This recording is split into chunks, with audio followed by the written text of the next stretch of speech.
नमस्कार आदरणीय दर्शकबिन, अभी रुआ देख रहल बानी रेडियो सानवी के प्रस्तुति कार्यक्रम आमने सामने। कार्यक्रम आमने सामने के साथ हम कार्यक्रम प्रस्तुता विशाल यादव रौरा लोगिन के साथ उपस्थित हो चुकल बानी।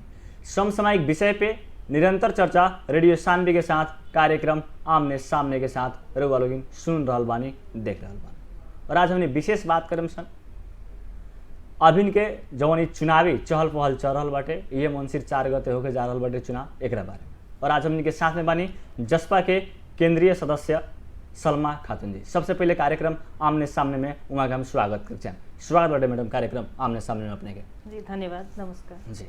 ये चुनावी चहल पहल में काफी में व्यस्तता देख रहल बानी अपने। चुनाव में संगठन के काम में व्यस्त बानी। हमने के विभिन्न जन कमेटी सब विगत में रहे, ओकरा के फिर से कैसे अपडेट करे के बाद, नया लोग के कैसे जोड़े के बाद, चुनाव में पार्टी जाई तो ओकर एजेंडा का बाटे उस चीज़ के प्रचार प्रसार करे के बाद। काहे कि इससे पहले स्थानीय चुनाव भल, स्थानीय चुनाव हमने सब कोई जानता नहीं, एगो अलग किस्म से होला। पार्टी से भी ज़्यादा वहाँ व्यक्ति के छवि भी काम करेला। पार्टी तो बढ़ले बा, लेकिन अभी के जन संघीय प्रादेशिक चुनाव होके जा रहल बा, एमे हमनी के पार्टी के एजेंडा भी बढ़िया से ना समझावल जाए तो ना होई। ओके चलते हमनी के खास करके पोखरिया नगर पालिका के 10 वार्ड में संगे संगे हमनी के और भी क्षेत्र नंबर 3 जौन बाटे क ख दोनों में संगठन के कैसे मजबूत करके एजेंडा के स्थापित कराते हुए ज़्यादा से ज़्यादा लोग के कैसे जोड़ल जाओ, यही में व्यस्त बानी। जी, संगठन के मजबूत करते हुए रोल एकदम व्यस्त बानी। जो संगठन हमने के मजबूत होकर परसा जिला के बात करें,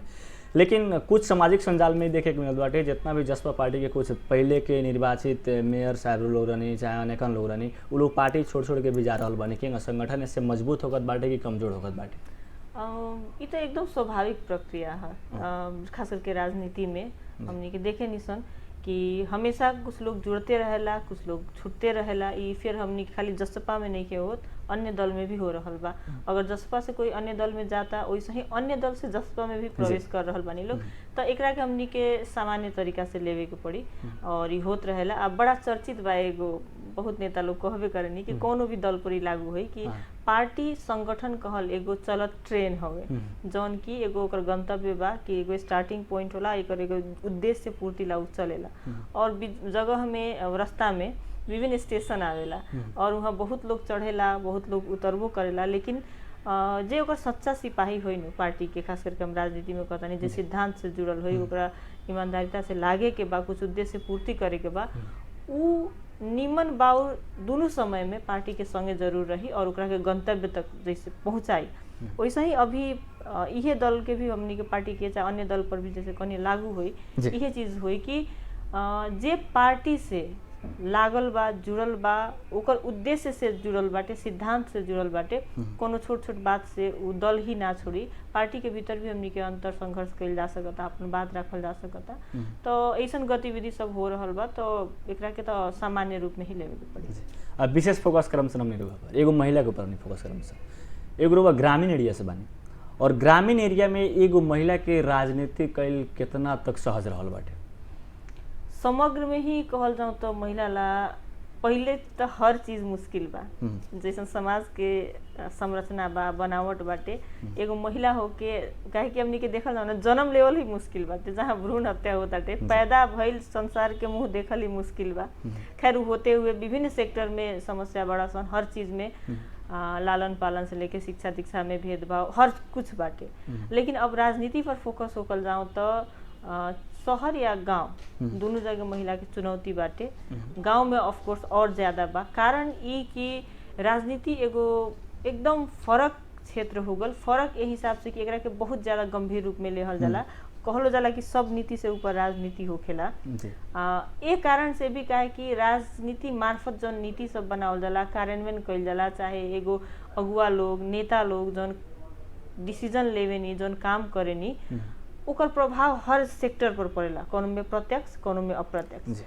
और एमे शुरू से ही महिला के सक्षम नइखे देखल गए। जौन समाज में महिला के घर से बाहर निकलल ही मुश्किल रहे, हमनी के घूग में रखले रहनी सन, चाहे कुछ जब बाहर आवे लागल लोग तो एगो सीमित सेक्टर छुटियावल रहे कि शिक्षण पेशा चाहे हई पेशा, जहाँ की सहज मानल जाए, एगो होला नु कि एकरा के हमनी के समाज में देखल जाए कि शिक्षण पेशा ही सबसे ज्यादा डिसेंट पेशा बा महिला ला। वैसे आजो देखल जाए तो ज्यादातर महिला वही में बालो, कोनो भी नया चीज के एक्सप्लोर करे के अवसर कम रहे और राजनीति में तो सोच से भी दूर रहे। ओके चलते आज महिला के प्रवेश तो भइल बा राजनीति में, खास करके हमनी के गांव एरिया में और मध्य प्रदेश में कहल जाओ तो जन संवैधानिक व्यवस्था रहे बाध्यकारी रूप में कि विभिन्न पद सब पर महिला अनिवार्य होखई के चाहिए, चाहे इतना प्रतिशत पुगाही के बा कह के जन मजबूर कइल गल, ओकर नतीजा है कि उ लोग चाहे हमनी के यहाँ आयल बानी सन। लेकिन अइला के बावजूद भी एगो जन स्वस्फूर्त रूप में एक्सेप्ट करे के चाहिए उ चीज तो ना रहे, तो उ चीज के कहीं ना कहीं स्वीकारे में तनका समय लागी। तो पुरुष के भी समस्या बा राजनीति में, कोई के सहज नहीं के, लेकिन कहीं ना कहीं वहाँ लोग से तनका ज्यादा संघर्ष महिला के बा, काहे कि आज भी घर परिवार के जिम्मेवारी देखे के बा, रिश्ता नाता जन पर पहुने देखे के बा, हर एक सेक्टर के देखे बा, उ सब करके अपन फील्ड देखे के बा। अगर हम कोनो कहीं पदाधिकारी बानी तो संबंधित कार्यालय के काम देखे के बा, यानी कि अपन जिम्मेवारी पूरा करते हुए भी अपना के साबित करे के बाटे। वही के चलते ज्यादा चुनौतीपूर्ण बाटे महिला खातिर।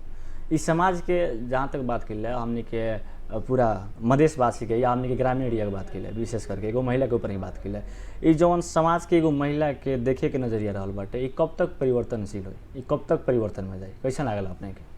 अब ये सब चीज तो कोई कह नहीं खे सकत, अभी भी समस्या बाड़ा सन बहुत किस्म के, आ समय अनुसार चुनौती सब बढ़त जाला, खाली स्वरूप परिवर्तन होला लेकिन चुनौती खत्म नहीं खे भल, नया नया चुनौती सब महिला ला बढ़ले बाटे। इस सब के बावजूद ये कहें कि आज के समय में देखल जाओ तो कम से कम कुछ सकारात्मक चीज लौकता। सकारात्मक एक के चलते कि सबसे पहले तो महिला लोग स्वयं जागरूक भइल बा, हमनी के शिक्षा के अवसर मिलताटे, पढ़ लिख रहल बानी सन, हमनी के अपन अधिकार का हवे उ चीज बुझले बानी सन और अपना खातिर अपने आवाज उठावे में सक्षम बानी सन। कुछ लोग जे आगे बढ़ता कहीं ना कहीं एगो दूसरा खातिर रास्ता बनावत जाताटे। और एकरा संगे संगे समाज जौन बाटे यहाँ के खास कर युवा वर्ग जे बाटे जे दुनिया देख रहल बाटे, आ महिला के भूमिका वास्तव में अगर एगो परिवार में होता, एगो समाज में होताटे, उ लोग बराबरी के दर्जा हमनी के देता निसन, तो उ समाज कितना जल्दी आगे बढ़ सकता, उ परिवर्तन के जे साक्षी बा उ लोग बहुत सहयोगी बाटे। वही से हम विभिन्न समस्या विभिन्न चुनौती के बावजूद विगत के तुलना में महिला लोग के हर एक हिसाब से विकास कहीं पहुंच कहीं ज्यादा जल्दी हुई, ज्यादा आसानी से हुई, बशर्ते कि हमनी के जे जगह पर बानी सन, खास करके महिला पुरुष दोनों, उहू में युवा लोग के भूमिका एकदम सशक्त रहे के पड़ी। हमनी के खाली अपना खातिर ना, अपना संगे संगे दूसरा के भी लेके जाए के पड़ी, दूसरा खातिर भी बोले के पड़ी।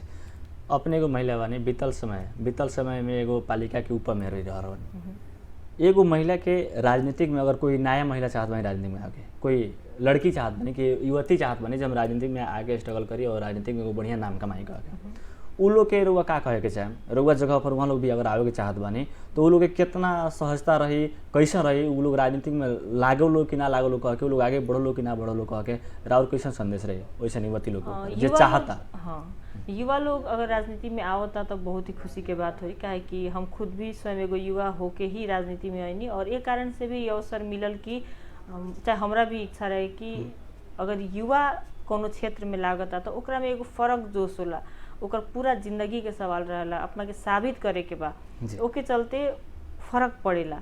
लेकिन कोई भी युवा लागता नहीं सन तो कुछ ना कुछ अनुभव भी बाटे। वही हिसाब से हम कहें कि हमनी के पहिल का चीज तो अपन पढ़ाई पूरा कइल जाओ, पढ़ाई बीच में छोड़ के अगर हमनी के कंप्लीट राजनीति ही करे कहता नहीं सन तो उ ठीक ना भल, काहे कि शिक्षा बहुत कुछ के दुआरी खोलेला और उ आर्जन करते करते हमरा कौन सेक्टर में रुचि बाटे उ अपने आप पता चलेला।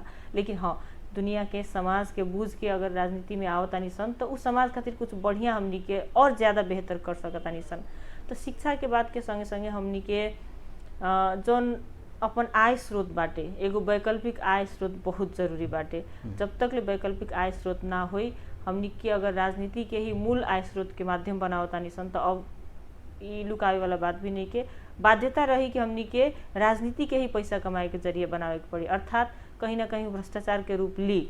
वही के चलते हमनी के पहले पढ़ाई कंप्लीट करके वैकल्पिक आय स्रोत रख के समाज सेवा के धारणा से अगर में आवतानी सन तो हमनी के फोकस पैसा कमाए पर ना रही, हमनी के फोकस कुछ करके दिखावे के और कुछ आदमी ला इंस्पायरिंग लोग एक होला न इंस्पायर्ड आदमी बने के और ज़्यादा जाए तो हमनी के ज़्यादा बेहतर तरीका से अपन काम पर फोकस कर सकतानी सन।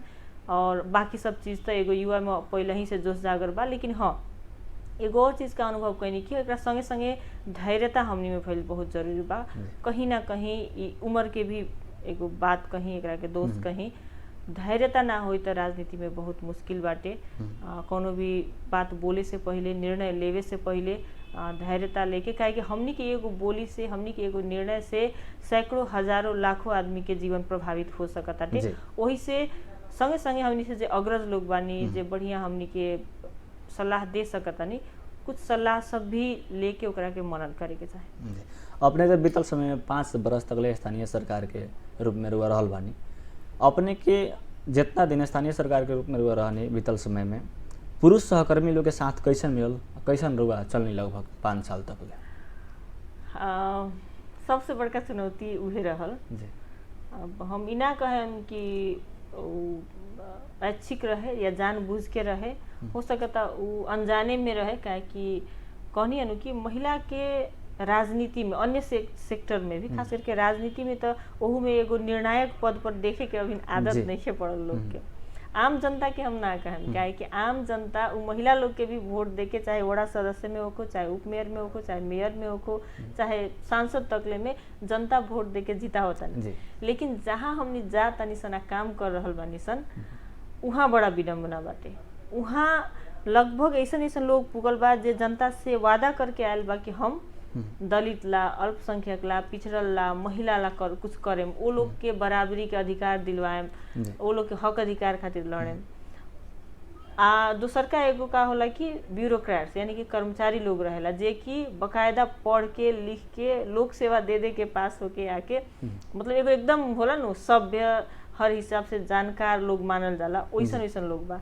लेकिन हमरा अनुभव में आज संगे संगे हमर अन्य सहकर्मी अन्य उपमेयर लोग के भी अनुभव हमनी के अगर लोग के बात करी तो ज्यादातर लोग के यह अनुभव रहल कि कहीं ना कहीं वो लोग के संकोच बा अभी भी एगो महिला के उस जगह पर एगो जिम्मेवार जगह पर देखे में, उ लोग से कोनो माने ऑर्डर लेवे में, कहीं ना ओकरा अंडर में काम करे में आज भी ई दिक्कत महसूस होला।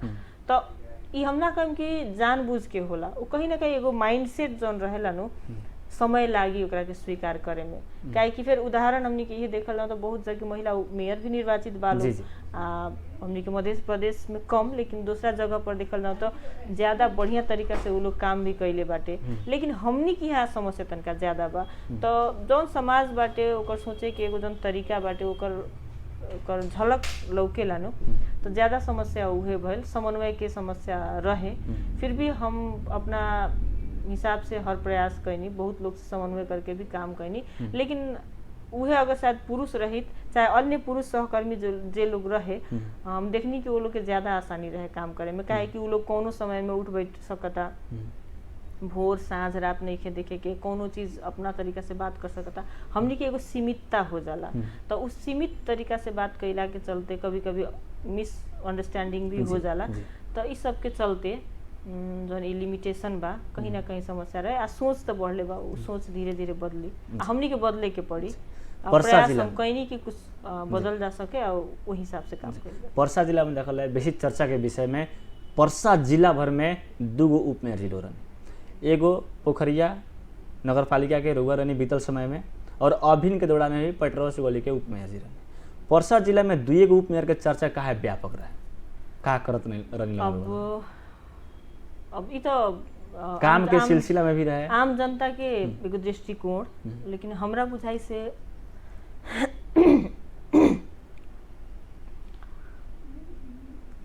अब ए विषय में तो आम जनता के अपन मूल्यांकन हुई। लेकिन हमरा बुझाई से दोनों युवा रहनी सन, उ भी युवा बानी, हम भी युवा बानी, और शिक्षा आर्जन कैल कुछ हद तक ले जन बाहरी दुनिया बा, कहीं ना कहीं कोनो ना कोनो संघ संस्था में कहीं से काम करके जौन अनुभव बाटे, वो अनुभव से हमनी के एगो उप मेयर के रूप में जैसे हम काम करत गईनी, चाहे न्यायिक समिति के काम रहे या लोग से बात करे के रहे, कोनो समस्या के समाधान कैसे निकालल जाए, चाहे अपन बात के लोग के बीच में कैसे राखल जाए, कैसे समझावल जाए। अच्छा, अचानक कोनो समस्या आ गल तो ना हड़बड़ा के ओकरा से डील कैसे कइल जाए। कभी कभी ऐसा भी समय आ जाला कि जैसे महिला के बात कहनी है, उ सोच लेके भी कुछ लोग कभी कभार आ जाला कि महिला ह तनका थरका देम तो डेरा जाए, हमर बात मान ली, चाहे कोनो काम कर दी कह के गलत काम जौन की कानून से नहीं मिलत, वैसन भी होखेला। तो का होला कि पढ़ाई के बाद जैसे बोल के पढ़ाई लिखाई से बाहरी सेक्टर से जुड़ल भेला के, खास करके हम सामाजिक संघ संस्था में काम कैले रहनी, ओ क्रम में विभिन्न गांव में भी पुगल रहनी, वहाँ के महिला लोग के बीच में रह के काम कैले रहनी, दोसर पत्रकारिता क्षेत्र में रहनी। तो एमे हर किस्म के अवस्था के लगभग एगो अनुभव रहे, ओके चलते उस सब के सामना करे में आसानी भल। और जहाँ जहाँ गलत लागे कम से कम हम प्रयास करनी, जैसे कि हमारे कार्यकाल में एगो चीज हम कहे के चाहें कि विकास के योजना के हिसाब से कहल जाओ तो हो सकेला बहुत सारा योजना हमरा मार्फत ना भइल, सीमित योजना भइल, काहे कि ओमे भी समस्या रहे, उतने बजट अपना मार्फत चलावे खातिर, उतने योजना चलावे खातिर भी एगो अलग संघर्ष करे के पड़े। लेकिन फिर भी जितना योजना चलल आ उ योजना के अलावा जौन एगो उपमेयर के दायित्व रहे, चाहे रुआ का अपांगता कार्ड वितरण के बात कहीं, किसान के मौल खाद के व्यवस्थापन के बात कहीं, ओकर मूल्य निर्धारण के बात कहीं, चाहे न्यायिक समिति के बात, कोनो भी बहुत ऐसा, चाहे संघ संस्था से डील करे के बात रहे, चाहे कार्यालय के अन्य काम रहे, उ डील करे में एगो अलग ही कॉन्फिडेंस जरूर रहे। ओमे कहीं ना कहीं आत्मसंतुष्टि बा कि ओमे हम कभी समझौता ना कैनी, आ जौन भी काम भइल, जौन भी कार्यक्रम भइल एकदम दिल से भइल, आ वास्तव में जौन वादा करके हम आयल रहनी कि हम इस समाज खातिर कुछ करें, नेक दिल से करें, उ करे में सफल भइनी। लागेला उहे चीज है कि नियत अनुभव। जी, अपने के नाम समानुपातिक से सिफारिश भेल बाटे जी। जहाँ तक देखल है हमने के कुछ हला भी सुननी है सन, जो कुछ केंद्र लेवल के नेताजी लोग अपन अपन नजीक के आदमी लोग के नाम सिफारिश करा रहा बने, अपने के नाम कौन आधार पर सिफारिश भेल बाटे?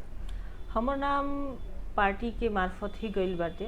हमर तो कोई रिश्तेदार नातेदार भी नहीं थी जेकरा के हम कहीं कि फलाना आदमी के चलते भइल होई। हम पार्टी से बहुत शुरुआती दौर से, एकदम शुरुआती दौर से ही जुड़ल बानी। बीरगंज में एगो विद्यार्थी रहनी तहिया से हमने की पार्टी के स्थापना काल से लागल बानी सन, और जब जब कभी एगो कैडर के रूप में, कभी पत्रकार के रूप में, हर हिसाब से एगो आदमी जुड़ल रहल बा। जब जब आवश्यकता पड़ल बा हिसाब से काम भी कैले बा, और ओकरे बदौलत उपमेयर के रूप में भी एगो अवसर मिलल। और कभी भी हम प्रयास कैले बानी कि पार्टी से ईमानदारीता दिखाई, अच्छा समय में, बुरा समय में। वही से हम शुरू में कहनी है कि कोनो भी दल में भी हमेशा अच्छा समय चली जरूरी नहीं है, कभी अप एंड डाउन तो होत रहेला, हर आदमी के जीवन में होला, हर व्यवसाय में, सब कुछ में होला। लेकिन हमनी के धैर्यता रखे के पड़ेला, और जौन परिवार से जुड़ल बानी सन ओकरा ला संघर्ष भी करे के पड़ेला। तो कहीं ना कहीं कोशिश हम कैले बानी कि ई दौरान में कि हम करी, और ई जब अवसर आयल, विभिन्न कारण से प्रत्यक्ष में चुनाव लड़े के अवस्था ना भइल, तो पार्टी के मार्फत ही पार्टी के अग्रज नेता गण लोग के सलाह सुझाव परिणाम सिफारिश भइल। जी, कितना विश्वास बा अपने के अपना पार्टी के ऊपर? जरूर साथे बिहान भेला के दिन में कोनो ऐसा धोखा ना होई कह के? ई खाली हमरा इच्छा से ना कि हमने अग्रज लोग के भी सलाह सुझाव के मार्फत गईला के चलते, ऑफ कोर्स हमर भी इच्छा तो रहे। जब सलाह सुझाव आयल, विचार कैल गल तो लागल कि ठीक बा, वो हिसाब से पार्टी के मार्फत ही सहयोग मिलल बा। हिसाब से नाम भी गइल बाटे, अभी तक सकारात्मक ही बा, सब कुछ सकारात्मक अभी रिस्पांस आइल बा। तो ओके चलते आशा और विश्वास भी बा कि हमरा ये अवसर जरूर मिली। यदि अपने समानुपातिक में प्रदेश सभा सदस्य आवेला दिन में होखत बानी, तो अपने के आगे में राजनीतिक गतिविधि कैसा रहे? अगर हम समानुपातिक से भी प्रदेश सभा सदस्य के रूप में आवतानी, तो अगला जौन हमर कार्यकाल होई, पहिल का तो जौन हम शुरू में एगो उपमेयर के रूप में, खास करके जब एगो सार्वजनिक रूप में हम पद पर आसीन हो गई, तो जौन विचार लेके, जौन सोच लेके हम आईनी कि हमरा जेन्युइन रूप में अपना समाज ला, अपना जगह ला कुछ करे के बाटे, उ सोच आज भी बा और हमेशा भी रही। और अभी का होई कि हमर कार्य क्षेत्र बढ़ जाए। पहले स्थानीय तह के रहे, छोट छोट मुद्दा सब ज्यादा देखे के रहे, एगो सीमित जगह में रहे। लेकिन आगे आए वाला दिन में हमर कार्य क्षेत्र जौन बढ़ी, हमर क्षेत्र भर में हम प्रयास करें कि अब इहे है ये एग्जैक्टली तो अभी ना कहम, काहे कि विकास निर्माण के बात कर तो बहुत योजना के हम नाम रख सकतानी, उ चीज तो रहबे करी। विकास निर्माण के योजना आवश्यकता अनुसार जहाँ जैसे डलबे करी, लेकिन हम प्रयास करें कि कुछ नया करी, कुछ अलग करी, जौना से कि बिहान हमरा स्वयं पर भी हम गर्व से कह सकी कि एगो महिला, एगो युवा के रूप में अगर हमरा के जगह पर पहुँचावल गइल बा तो उ चीज़ के हम प्रमाणित करी कि हमने कुछ कर सकतानी सन। उ एगो फरक प्रभाव छोड़े के प्रयास करें। समग्र में कहल जाऊँ तो हमनी के समाज में पिछड़ल लोग खातिर हम बढ़िया योजना सब ले आवे के प्रयास करें और विभिन्न संघ संस्था भी खाली एगो बजट के ही बात ना होला, अन्य हिसाब से भी सक्रिय रह के खाली आम जनता लाई ना और पार्टी खातिर भी लागले बानी। पार्टी का और सुदृढ़ कैसे कइल जा सकता उ चीज़ में भी और तदारुकता से जरूर लागे। समय हम निकला बहुत कम बाटे और बहुत कम समय बाटे हम निकल और बहुत कम समय में बहुत ज़्यादा बात रखनी है सन। कार्यक्रम का अंत में पर्सा जिला के समग्र जनता के का कहे के चाहे? संपूर्ण आम जनता के हम ये कहे के चाहें कि एगो चुनाव बीतल बा, उमें हमनी के बढ़िया समग्र में देखल जाऊँ देश भर के ही अवस्था तो आम जनता मूल्यांकन बढ़िया से कैले बानी। पार्टीगत रूप में कोई के रिजल्ट कहीं अच्छा आयल बा, कोई खराब आयल बा, वो अलग चीज़ है, लेकिन अभी फिर युवा लोग के अवसर मिलल बाटे। कुछ जगह के अगर उदाहरण देवल जाऊँ तो एकदम क्रांति ही आयल बाटे जहाँ स्वतंत्र उम्मीदवार लोग भी जीतल बा। लेकिन चाहे स्वतंत्र होखे चाहे कोनो पार्टी से होखे, एगो चीज़ साबित का भइल कि आज के वोटर, आज के जनता बहुत सचेत बानी, बहुत सजग बानी। वही से हमनी के जौन अभी अगला चुनाव आ रहल बाटे अपने देखी कि वास्तव में अपने के मुद्दा के लेके आगे बढ़ रहल बाटे। आज तो चुनाव के क्रम में सब कोई मीठ बोलेला, बहुत लोग, बहुत पार्टी जौन काल गोली ठोके वाला रहे, मधेश के अस्तित्व के स्वीकार ना करत रहे, आज बड़का हिमायती भी भइल बा लोग। कुछ लोग दोसर खोल ओढ़ के भी आयल बाटे, कुछ लोग अपने कैडर के, अपन कार्यकर्ता के स्वतंत्र कह के भी डाल रहल बाटे। आज अब तो स्वतंत्र के भी अब अस्तित्व पर प्रश्न उठे वाला अवस्था हम देख रहल बानी। तो वो हिसाब से बहुरूपिया लोग से अपने लोग सावधान रही और पार्टी के, दल के बढ़िया से मूल्यांकन करी, ओकर उम्मीदवार अपने खातिर कितना बढ़िया से काम कर सकता, महिला के, युवा के, समाज से जुड़ल व्यक्ति के रउआ चयन करी, एकदम सोच समझ के अब की युवा के निर्वाचन में भाग ली और वोट देवे जरूर जाए। काहे कि अगला 5 साल के आज रउआ पीछे हटता नहीं, छोट छोट कोनो बात से नाराज होके बहुत लोग कहेला कि हमरा उससे का बा, लेकिन आज अगर रउआ चुकता नहीं तब अगला 5 साल रउआ के अगर गलत आदमी आई तो ओकरा के झेले के पड़ी। एगो व्यक्ति के 5 साल के कार्यकाल जाए, लेकिन रउआ के बच्चा के भविष्य वहाँ जा सकता, उस सैकड़ों, हजारों, लाखों लोगों के भविष्य के बाद बा। वही से हमने के मतदान के अवसर के बहुत बढ़िया से प्रयोग कैला और निसंदेह जनता समाजवादी पार्टी मधेश के मुद्दा के लेके शुरू भइल पार्टी है, एकर अस्तित्व उ चीज से बा। आज सिर्फ आंदोलन के बात नहीं है, आंदोलन विभिन्न किस्म से होला, सड़क आंदोलन के फेज खत्म भइल बा, लेकिन हमने के वैचारिक आंदोलन अभी भी चल रहल बा, चलते रही। काहे कि मधेश के एगो मांग कहल एगो सीमित चीज पूरा भइल बा। अभी हमने के बहुत एजेंडा सब बड़ा सन, सबसे बड़का एजेंडा विकास के एजेंडा बाटे। मधेश के विकास जब तक ना होई, खाली भौतिक रूप में ना, अभी तक कुछ भइल बा तन भौतिक रूप में देख रहल बानी सन, शैक्षिक सर्वांगीण विकास हम कहे के चाहेम, तब तक ले हमनी के मिशन पूरा ना होई। वही के चलते ई दल के भी मूल्यांकन रुआ अवश्य ही करी और वास्तव में अपने ही मूल्यांकन करी। वास्तव में मधेश के हित में कोनो पार्टी बाटे, जनता समाजवादी पार्टी बाटे, इस चीज़ के विचार करके ही मतदान करें। धन्यवाद मैडम, अपने समय देने, व्यस्त समय के बावजूद भी हमने के रेडियो में आकर समय देने के खातिर अपना छुट्टी। नमस्कार। अपने भी हमरा के अवसर देनी, अपने के यूट्यूब चैनल में आके जी अपने भी हमरा का अवसर देनी, अपने के यूट्यूब चैनल में आके अपन अंतर्वार्ता देवे के, अपन बात रखे के, ओकरा खातिर अपने के और अपने के पूरा टीम के हमरा ओर से बहुत बहुत धन्यवाद। नमस्कार।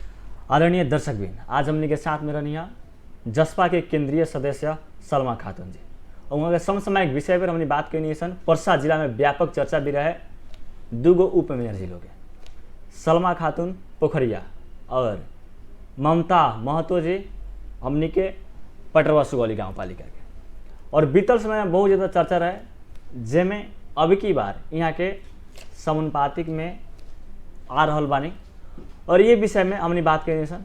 आदरणीय दर्शक, निर्धारित समय पर ध्यान देते कार्यक्रम आमने सामने सम कार्यक्रम प्रस्तुता विशाल यादव छुटे के चाहें सुनत रही रेडियो सानवी 96.4 मेगाहर्ट्ज। नमस्कार, प्रणाम।